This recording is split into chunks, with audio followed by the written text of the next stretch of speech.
Peace community. Welcome to All Things Genuine Podcast. I am your host, Demetria. If you are new, welcome. If you are returning, welcome back. Gratitude for each of you tuning in and joining me on this genuine journey. Today is Monday, May 26th, 2025, and I am back with another genuine episode. And today's episode will be titled Colonized Minds. I genuinely felt guided to come on air today and talk to you all about a few things. But before I begin, I do want to say to those of you tuning in, I hope that you all are doing well and that you're having a beautiful and blessed day thus far. And without further ado, I'm going to go ahead and get into the inspiration behind today's episode, including the title. So, I have some notes here as well just to keep myself in alignment. And I'm actually going to get started with two activists. And these two activists actually shared solar returns, aka birthdays, on May 19th specifically. And I speak of Yuri Kochiyama and Malcolm X. So, I do want to take a moment to acknowledge the special connection that both Yuri and Malcolm shared. And these two did such an amazing job when it came to intersecting the struggles of both the Japanese Indigenous people as well as the Melanated Indigenous people. And I'm going to take a moment to talk about Malcolm and his speeches. And if you all will bear with me, I not only have some things that I want to talk about in regards to Malcolm's speeches, but I also have some resources in which I want to recite some poetry along with um, go over a question and a response that Malcolm had engaged in before his tragic transition. So, without further ado, let me go ahead and get started. When it comes to Malcolm and how he spoke, I feel like he spoke with a conviction, especially when enlightening melanated indigenous descendants. I also feel like Malcolm was always reminding our people of their importance and their power when it came to their very existence. I'm someone that has really found an interest in watching not only documentaries or interviews and speeches of people like Malcolm X, but so many others. But what I saw when Malcolm would speak to the community, he was very good about guiding us to question the very essence of hatred and who taught us. And what I'm talking about is how, for example, in modern day, we can see within society, especially amongst young and not even just young, I just want to say, I guess, over an entire spectrum when it comes to the melanated indigenous community, a lot of individuals still show actions of hate, whether it be to themselves or other individuals specifically. And Malcolm really did a great job. And I don't feel like those words do it justice, but I feel like his work and how he talked to us as a people was so meaningful. And that's one of the many things that I loved about Malcolm was that his love was beyond himself. He had love for the people and he was willing to put his life on the line for his people at that time. And I'm going to move forward and talk about, other things that Malcolm would mention. But Malcolm also not only spoke about the oppression of our people, but he also spoke about the oppression of others and its connection. 19 plus months. It's almost going on 2 years in this instance. And I'm speaking of what's happening in Palestine specifically. And what I found to be so intriguing throughout this entirety of this live genocide, Malcolm X also visited Palestine before his tragic transition. And I have some notes in regards to those visits, and I want to share it with you all, community. So, when Malcolm visited Palestine, he visited twice from my knowledge and what I've researched. He also visited towards the end of his life. And for me, what I gathered from looking at all of this information is that Malcolm wanted to have total liberation for all people who suffered from oppression. And he specifically went to a refugee camp in Can Yunis, and he actually met a poet. And I'm going to share and recite the poetry once again, not to sound redundant. So just give me a moment to pull up this article because I was shocked that I even found such an article. But the name of the poet specifically, his name was Harun Hashim Rashid. And he wrote a poem titled, "We Must Return." We must return. No boundaries should exist. No obstacles can stop us. Cry out, refugees. We shall return. Tell the mountains, we shall return. Tell the alley, we shall return. We are going back to our youth. Palestine calls us to arm ourselves. And we are armed and are going to fight. We must return. And Malcolm felt the need to share that at the time. And I'm also going to go forward and read off a question that Malcolm was asked prior to, once again, his tragic transition. And I'm going to read it all out to you all. So the question that was asked was this: Africa seems to have captured most of your attention and eager concern. Why? And now that you have visited almost every part of it, where do you think Islam actually stands?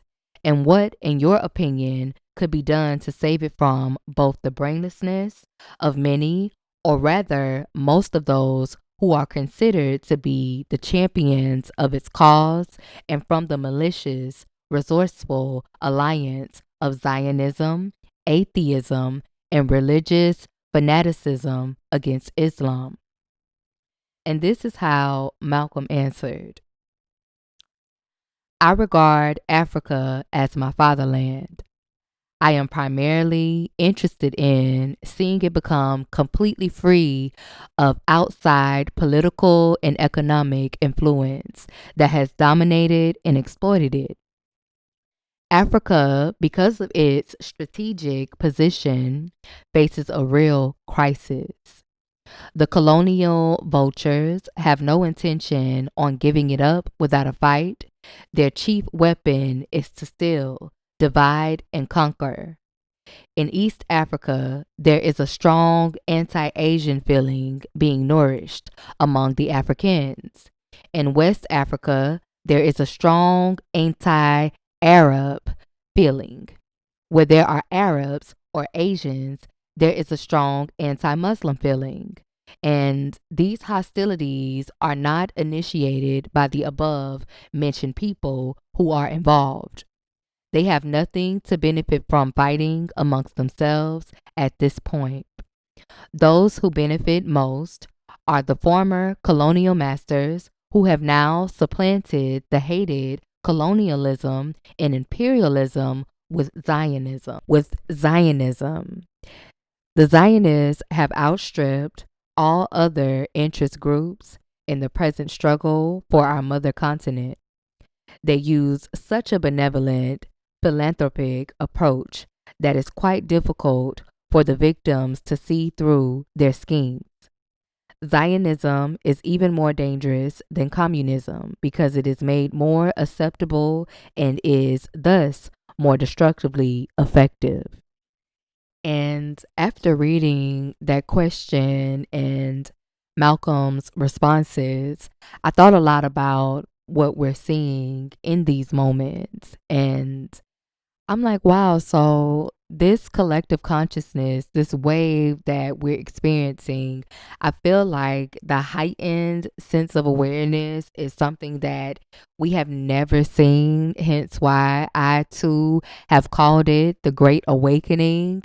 But to know that others before us was also making these connections when it came to the melanated indigenous struggles, along with so many other groups of indigenous people. And I just sit back in complete, I don't even have words, so forgive me, but it's such a moment that we're getting the opportunity to experience and live through. And for me, you and other individuals who have a sense of compassion, and I don't even want to say a sense of, those of us that embody compassion, those of us that embody what it is to be in tune with our humanity, these moments are fucking crazy. Like, some days I sit and I see how everyone is so complacent and steadily supporting and engaging in the very things that fuel this machine that we're witnessing annihilate an entire group of indigenous people, children, mothers, fathers, elders, you name it, because I see a lot of people talk about the babies that they're killing. And yes, the children are important, but I want to talk about how they're not really acknowledging just the overall experience of these human beings. Like I said again, you not only have children being slaughtered, you have mothers, you have fathers, and elders. You have entire families being wiped out at this time. And I just really wanted to take the time to make that connection when it came to Malcolm. And before I do wrap up what I shared about Malcolm X, I also want to chime in with the rest of the conscious collective when they speak about the contradiction and the hypocrisy of celebrating Malcolm X along with embracing former President Biden. And I say that because right now, like I said again, we are witnessing a live streamed genocide happening before our very eyes. And it's being sponsored and fueled by our tax dollars here in America and so many other places across this planet who have ties to the state of Israel. And I just want to really, I want to chime in on that because some people don't see the wrong or the hypocrisy or the contradiction in celebrating both Malcolm and Biden. And I feel that to each its own, if Malcolm were able to see such actions, I feel that these things wouldn't be acceptable because Biden, as we all have seen over the past 19 plus months and then some, he was the orchestrator of giving the green light to start this genocide. And that's why I had an issue with people voting for Kamala Harris because she was a part of that entire administration that okayed all of these things to happen. And this is why you saw disruptions. This is why you saw protests, because yes, everyone wanted to celebrate her moment of her being our potentially first Black woman to lead this country. But honestly, when this bill,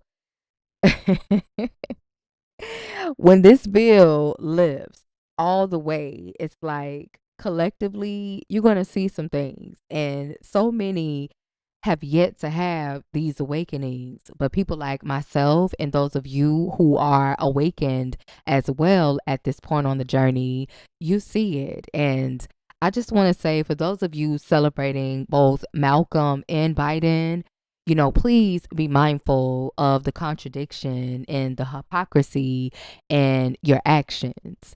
You're celebrating and, honoring a person who has continued the very actions of a oppressive colonial system. You know what I mean? Because the connection between Palestine and the many other places where genocide is taking place, there's one common denominator in all of this.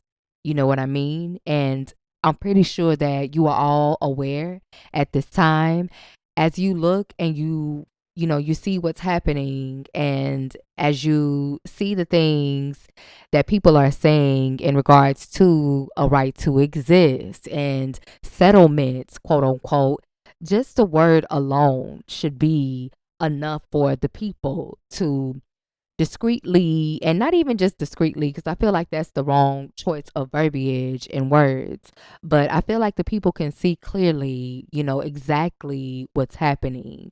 And if you just take a look, just take a look and do your research and do your studying on what happened to the many, many groups of indigenous descendants, our ancestors. What took place on this very land in the Western?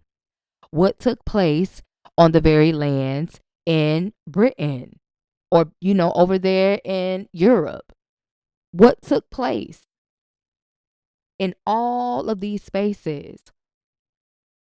Like, for example, I seen something that was so hilarious, to me specifically, because I felt to myself, is this a joke?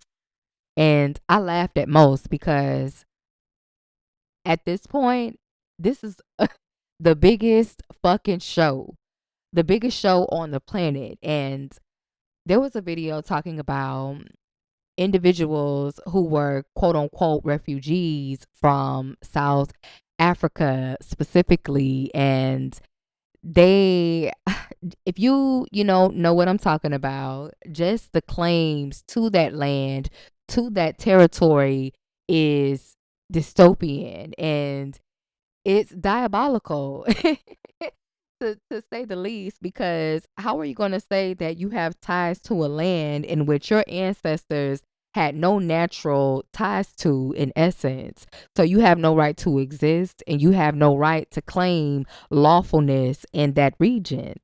And I mean, let's be clear about it. I thought it was hilarious.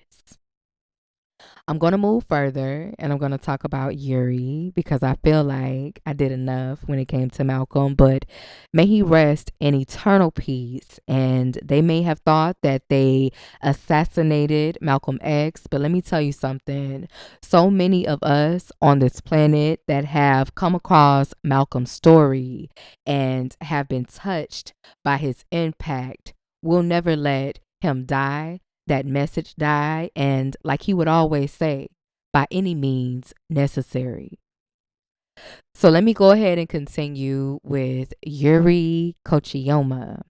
And I was really, really intrigued because I learned about her specifically the day of Malcolm's solar return. And I thought to myself, wow, I started, I'm all into the cosmos and all things divine, sacred, and natural. So I started to make connections between the solar placements of both Malcolm and Yuri. And they both had their sons in Taurus, and that energy is just an energy that is fixed and it's not really moved in essence when it comes to um things outside of tradition, and that can be seen from a higher perspective or a lower perspective, because in its lower aspect it comes off as stubbornness if one doesn't adhere to changes or evolution. And the highest part of it, it teaches when it comes to that energy. And I feel like both Yuri and Malcolm did a great deal of those things. And I'm going to go ahead and get into the notes that I've written down in regards to Yuri. So just give me a brief moment here.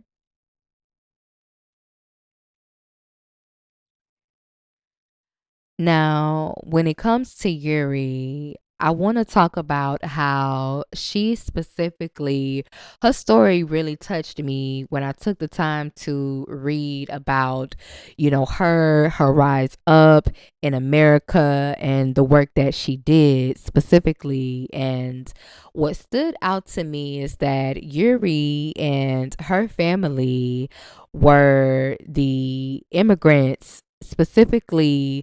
They had been victims, I do want to say that, of what took place in the Vietnam War. And I'm going to go down because I want to make sure that I have this information correct when I share it with you all. So just give me another brief moment.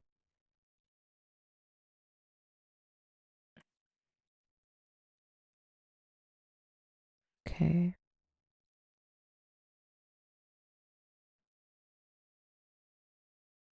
There's so much information. Alrighty, so I'm going to start here when it comes to Yuri. And these are trusted resources that I quote and share this information from. So, when it comes to Yuri, it talks a lot about what took place and how she ended up on the path to activism. And I want to say that it was the morning of December 7th, 1941, and her community had received news that Japan had bombed Pearl Harbor. And she, at the time, had been in America, and she just knew and she felt the difference when the news had spread in America that her and her family and anyone that looked like them specifically were an enemy. And she talked a lot about how the agents, or FBI agents specifically, came and ordered her and her father specifically. And it was so sad when it came to the information that I was reading about Yuri. Her father was very ill at the time when the FBI agents came, and he ended up dying, after being released from custody. And I just think about how all of those things must have ran across Yuri's mind at that time. And fast forward to February 19th in 1942, President Roosevelt signed an executive order, sound familiar, 9066, which mandated the removal of Japanese Americans. And it was very strategic, and this was in California. And what I read in regards to Yuri and what happened to the Japanese Americans, her and her family specifically were sent to a first assembly center, or also called a concentration camp. And this was in the wooded swamplands of Arkansas, where they lived in barracks and were surrounded by guard towers.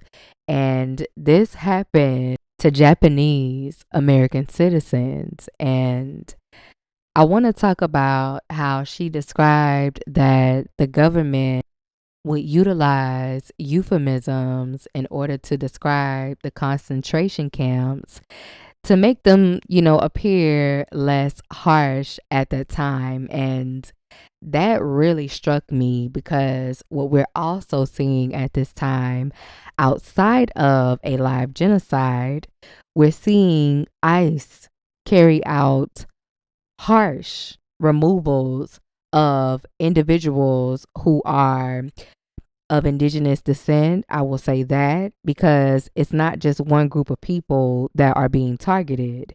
And doesn't this all sound familiar as I'm reading these articles and this information collective? And this is why I wanted to share it, but I'm going to continue with the information that I wanted to share with you all in regards to Yuri. And I want to talk about how she was able to begin her work in activism once she was able to return back to her home in California. And she talked about, how it was hard to her to find a job, keeping a job. She also talked about how after the Pearl Harbor event, Americans widely seen Japanese Americans as enemies. And she had ended up moving to New York, where she ended up marrying her husband, Bill Kochiyama. And this is someone that she actually met in the camp that I spoke of. And she became active once again in the 1960s. And she was a middle aged homemaker, and her husband's salary was limited. And she also talked about how her family had moved to a housing project in Harlem. And in Harlem at that time, she talks about how she was surrounded by black neighbors. And pretty much that's how Yuri became involved in the struggles and, in order to improve schools and to end job discrimination, as she too suffered, finding jobs and keeping them in regards to being seen as an enemy. And I just want to move further along and talk about how both Malcolm and Yuri, even though I didn't share as much in regards to Yuri, I may even do further um discussions on her and her work maybe in another episode, but I wanted to keep it brief at most and just talk about these two individuals and their inspiration behind this episode, and how colonized minds really ties into the thing that I said I wanted to chime into in regards to how a lot of people were not only celebrating Malcolm, but they were also embracing Biden. Now, don't get me wrong, humanity is one thing, right? To be in tune and to have compassion. I'm in no way, shape, or form condoning the unfortunate news that everyone has heard about, Biden and his diagnosis. But at the same time, I want you all to be aware of Biden and his administration's actions. People tend to not believe in the Most High and the divine, and karma is very real. People think though, oh, it didn't catch up with me in this very moment. But what I always observe is how they have the nerve, and that nerve is always reminded when karma is on assignment. Karma never forgets addresses. And I think people need to understand that. They really do need to understand that because it's a very real thing. And I'm not one to, boast on that in a way, but I'm a firm believer. What goes around comes around. You can't go around putting energy out and not expecting it to return to you. We're all receivers, and we return that energy when it comes to our actions. Everything is energy. And I want to actually talk about that even further. And I may do so over on Esoteric Sessions. I know that I stated that I was going to do a session regarding the cosmic transits for the month of May. May hasn't left just yet, even though most of it is gone. I feel like a lot of the things that I will touch on in the session, maybe some of it has already been reflected in your reality. If not, already happening at this time or coming, because everything that we're seeing is a direct reflection and message of our vibration. The universe is constantly responding to us all uniquely. And, the Most High is so monumental and supreme when it comes to orchestrating all of these things. And like I said again, in no way, shape, or form am I condoning, oh, it's good that these things are happening, but it's very, what's the word that I want to say in this moment? But it's such a contradiction to celebrate a person, who stood for such values that Malcolm stood for, and then in the same breath, turn around and embody and honor a person who is at the very forefront of fueling the genocide that we're seeing here now today. And I just wanted to say that, and I'm going to move further along with the notes that I have on today's episode. I also wanted to talk about how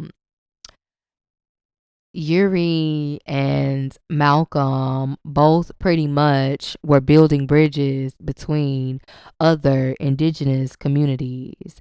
And I see that they both saw each other struggle and they connected from that place. And they began to place those missing pieces of this colonial puzzle. I feel like right now, as a collective, what we're missing is unity and understanding. And hopefully, like I said, I have not given up hope within humanity. I still hope for my own sanity and for my own self specifically. And I'll never, give up on those things. Like I'll never give up on love.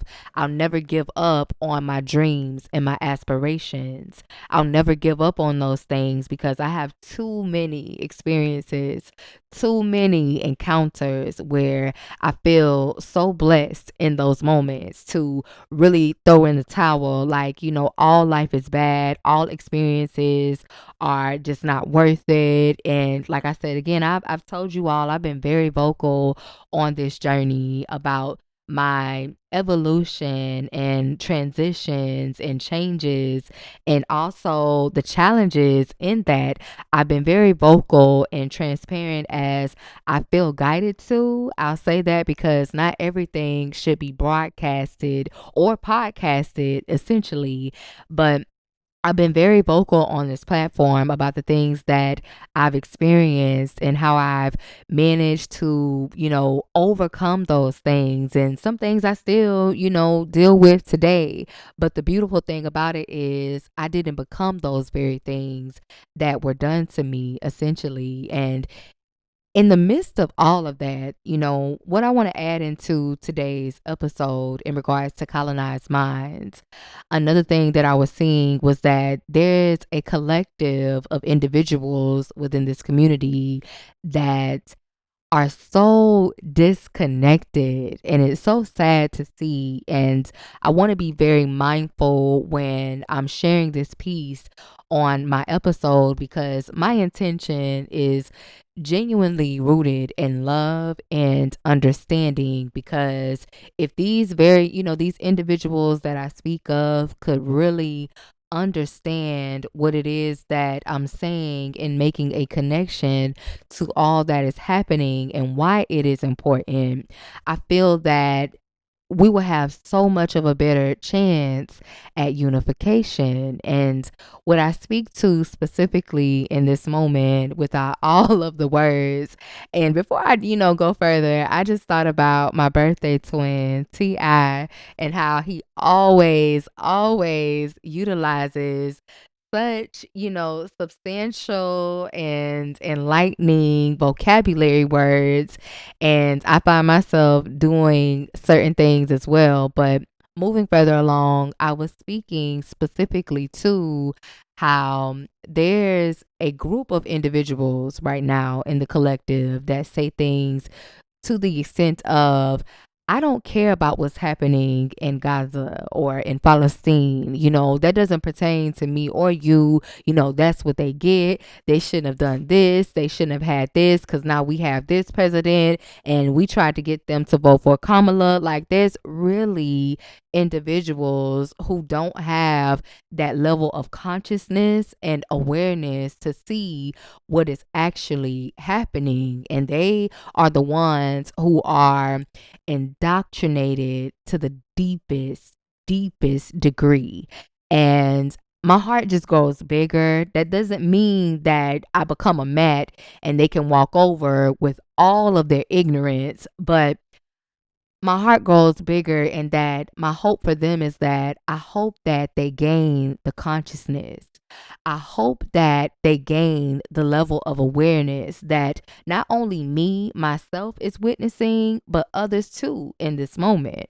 But I've heard this so many times where people have even made videos, making their claims about not caring about what's going on and not standing up in this fight. And we're going to sit this one out. And I'm like, are you serious?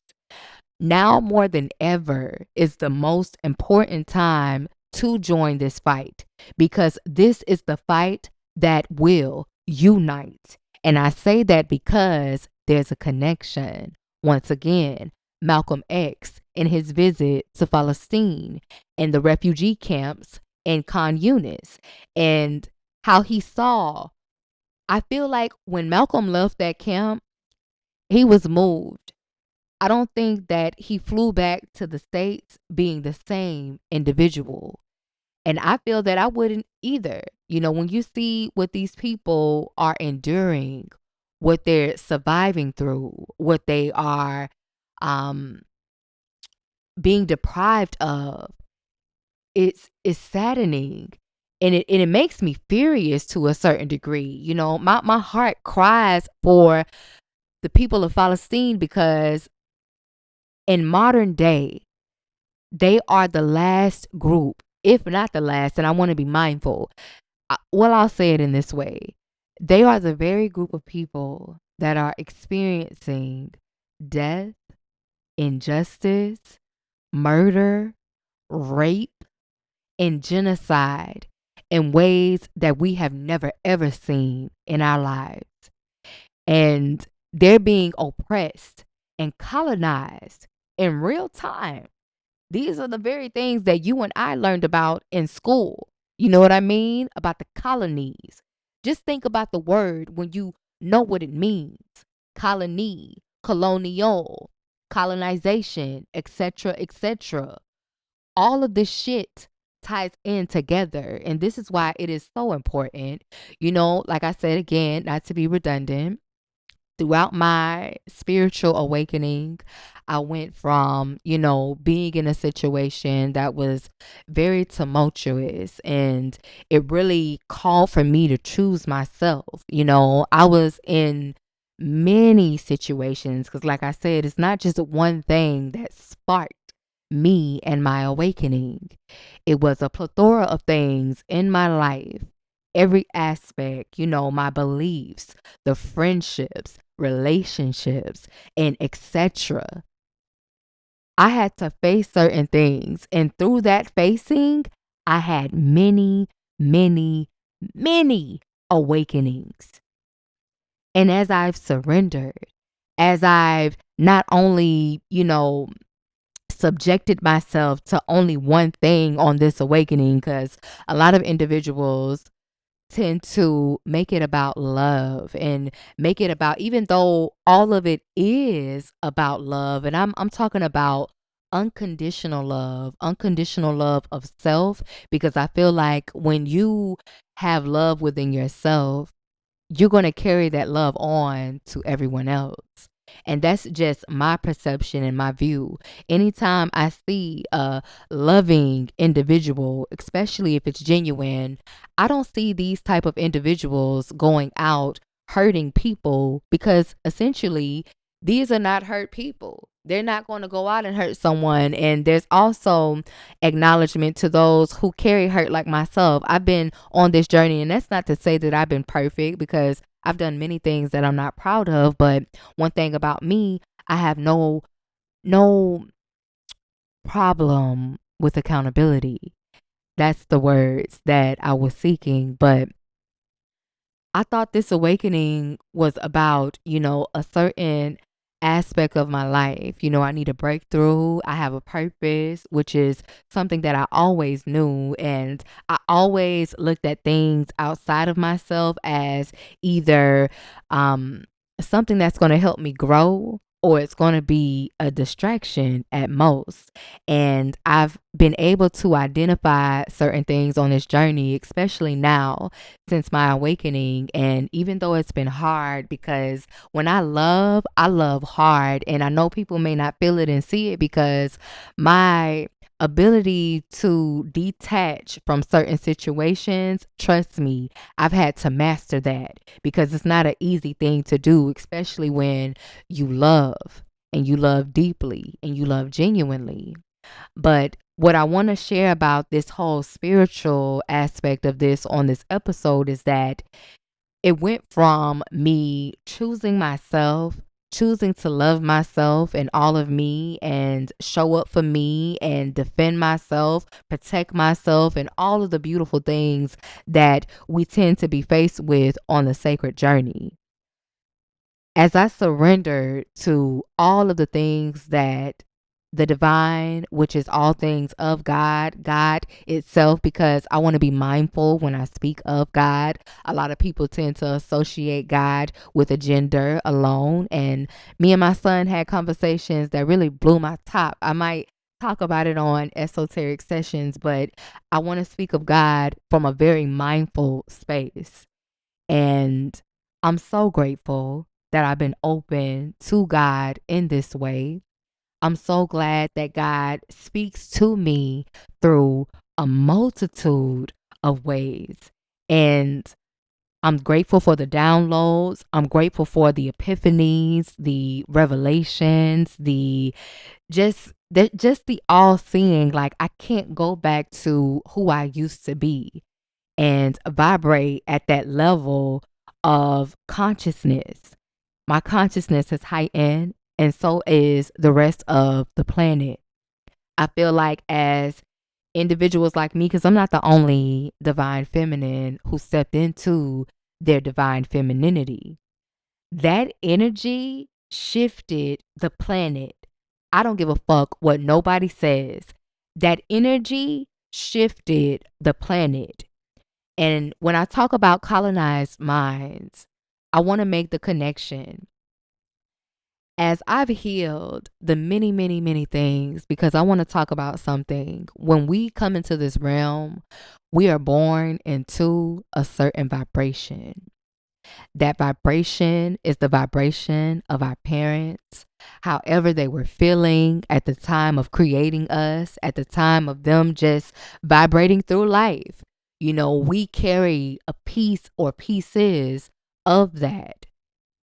We are all a balance of yin and yang, masculine and feminine. It took both to make it happen. And when I think about that and I have that level of awareness, I think about how in Kemet, specifically known today in modern day as Egypt, how the people were so abundant. They lived in such an order. I'm really intrigued by the teachings of my aunt and how she stood for justice, balance, and cosmic order in essence. And I always abide by that when it comes to universal law. And I look at how the people lived so freely. They were a balanced civilization. And I think about how all of that was divided and conquered in essence, because that's essentially what happens. And I've spoken of Vic Mensa on my platform previously.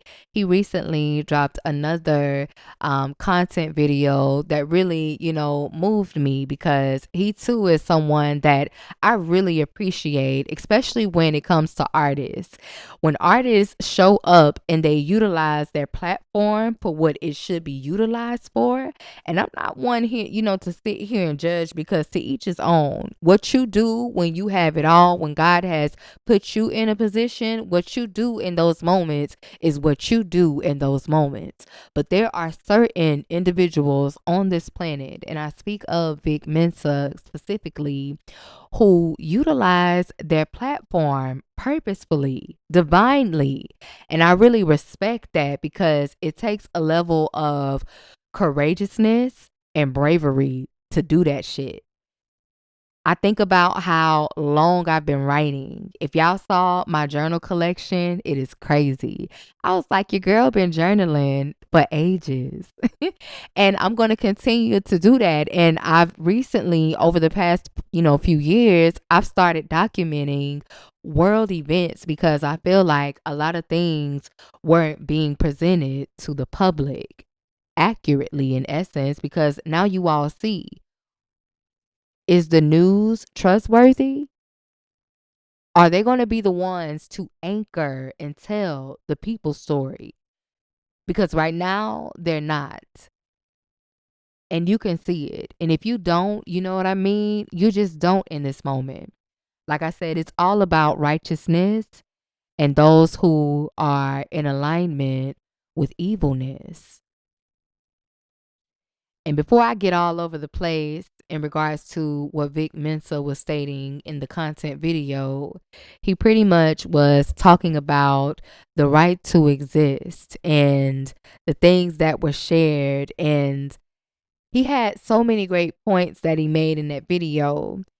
And if you all do follow, or, you like Vic Mensa's art, and when I say art, the man does music. He's even acting now on a show that I actually love to watch. I haven't tapped into The Shy in a moment, and I really love that series along with many others. But if you are, tuned in with his energy, tapped into, with that vibration, I would guide you to, check that out, because he does make content that is very uplifting and insightful for individuals who are also looking and seeking. Because I feel like on a soul level, we're all seeking. We're seeking to connect. We're seeking to be understood. And I want to be mindful even when I say that, because I feel like some souls don't seek to be understood. Because I know for myself, yeah, at the beginning of my journey, AKA people pleasing to a certain degree, when I didn't know what it was specifically, I would show up in certain ways where I would not actually give a fuck about being understood, because I've been vocal. I've been very transparent on this journey about how overwhelming it can be being amongst other energies and people who like to size you up. They want to, test you and your intelligence. And it's like, I didn't come in here for that. The fact that you even set that intention when being in my presence is very concerning for me. And at that point, I give no fucks if there's understanding, if I'm understood. I don't care, and I keep it moving. And so I want to be mindful when I say that. But moving further along, when it comes to colonized minds, this is what I mean when I say that line. You have individuals who will argue you down about, not being a part of this fight, allowing Palestine to, stand up and face this. They don't care about them being bombed in these moments. We got to think about what's happening to us in the Western, but all of it is connected. And what I need for the collective within this community to do, and I don't speak to those of you who are in tune, but for those who aren't, and you may even know individuals who aren't aware, do your due diligence when it comes to awareness, because some individuals will be so blatant in their ignorance. They don't realize how colonized their minds have become. They don't realize that even their minds aren't their own. Their thoughts aren't even their own. And you have them, consistently, steadily showing up, participating in this fuckery, the very fuckery that's fueling and funding a live genocide. If we're going to collectively talk about, not shopping at certain places and boycotting and things of that nature, like, you really got to step out here. You really got to step out here and you really got to stand on business.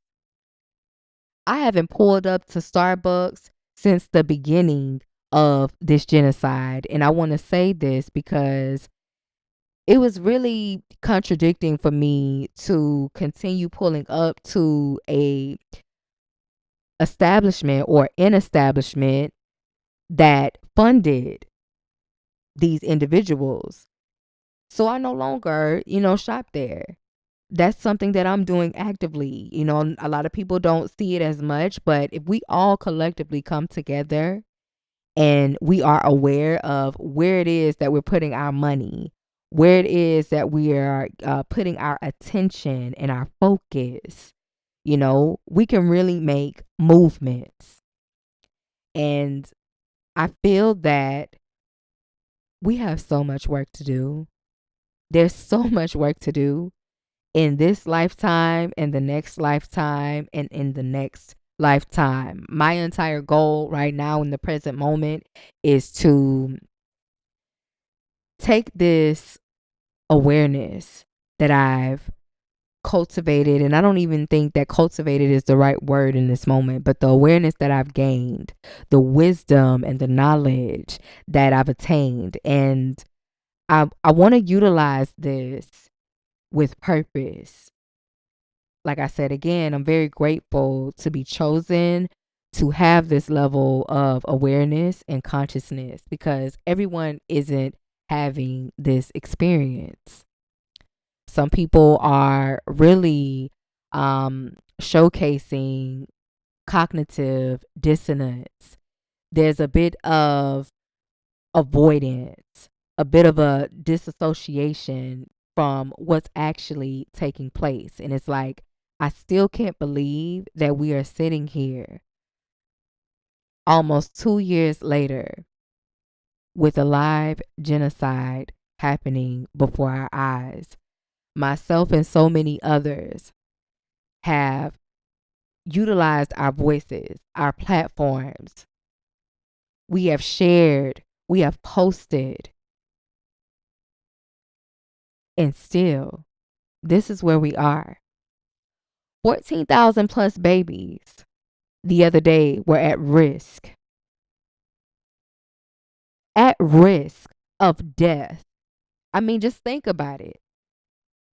Every day that I'm here on this planet after being, aware of what's happening in Palestine, I think about the privileges that I have in this moment.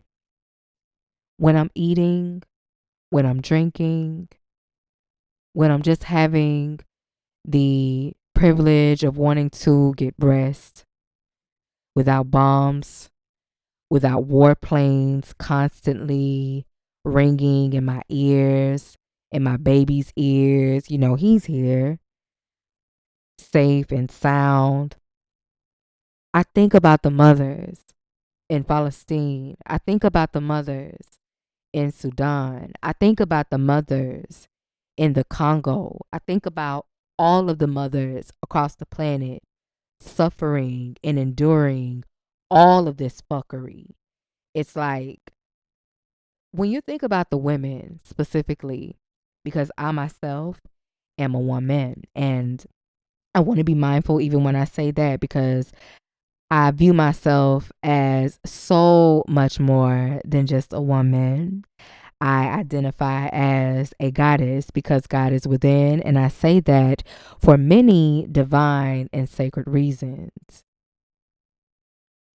When you think of the woman and what she represents on planet Earth, the woman is the one that has birth and experiences that birth. And she also brings those babies earth side up.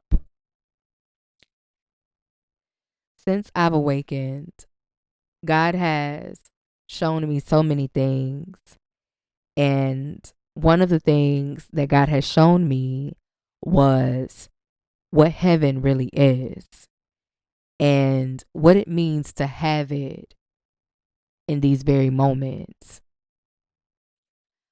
I have an artist that is also one that I love to listen to, and his name is Bobby Sessions. And I don't know the name of the song right off the top of my dome, but at the end of the record, there's a woman and she speaks so clearly and she notates and says that heaven is a place on earth, that we experience and that we create.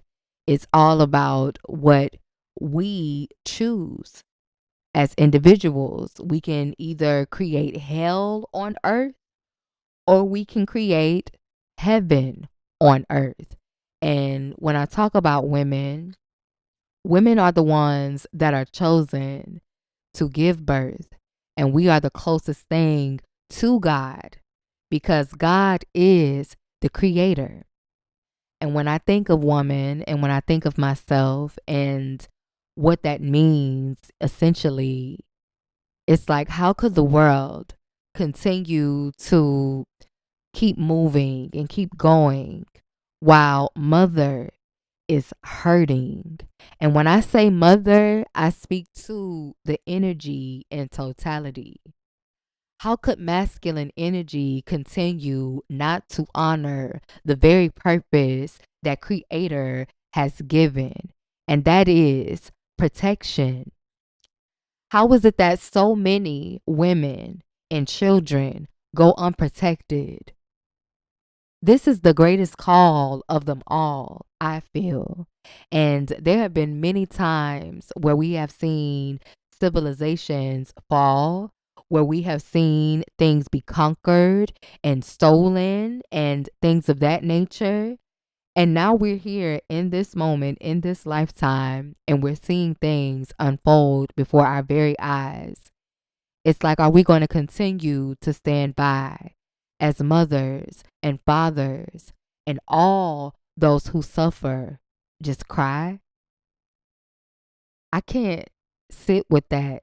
When I cry most days or the days that I do allow myself to have that sacred space and shed those tears, it reminds me that I'm in tune with my humanity.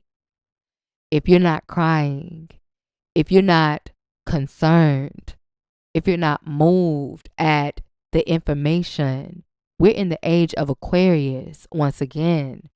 Aquarius is my fellow air sign, which is also about how we think. It associates with the mind, how we communicate, and it also associates with information, advancement, and technology. And that's just a little bit of esoteric information to make the connection because As I've stated also on this platform, a lot of people have tended to demonize me and crucify me on this walk, but I truly and honestly don't give a fuck because I know what I know and I've been chosen for this walk. And I'm no longer going to shun it. I don't really feel that I've ever been shunning, but I've pushed things down intuitively that I knew all along. And I feel that all of us have intuition. All of us are messengers in our very own unique essence and ways. And when I say that, I talk about us from an energetic, vibrational aspect. Within those vibrations, we carry a frequency, and that frequency holds energy. And as we are the many, many messengers on this planet, we're always receiving. And it is all dependent upon your vibration on whether or not you'll receive information or you won't. Your frequency is everything. And this is why it is important to always protect your energy, no matter what, because your energy can be impacted and that can alter your frequency, So, with that being said, I'm going to take a look and make sure that I didn't forget anything because I'm also losing battery and I don't want this to die on you all while I'm recording. So, I'm going to share this last piece of information and then I'm going to close out today's episode. Now that collective consciousness is rapidly rising, it's vital to know that having sudden epiphanies and awakenings doesn't mean that we stay in a state that fuels overwhelm and anxiety. Instead, we can take revolutionary action. Thank you all for tuning in. And until next time, loves, stay genuine. Peace.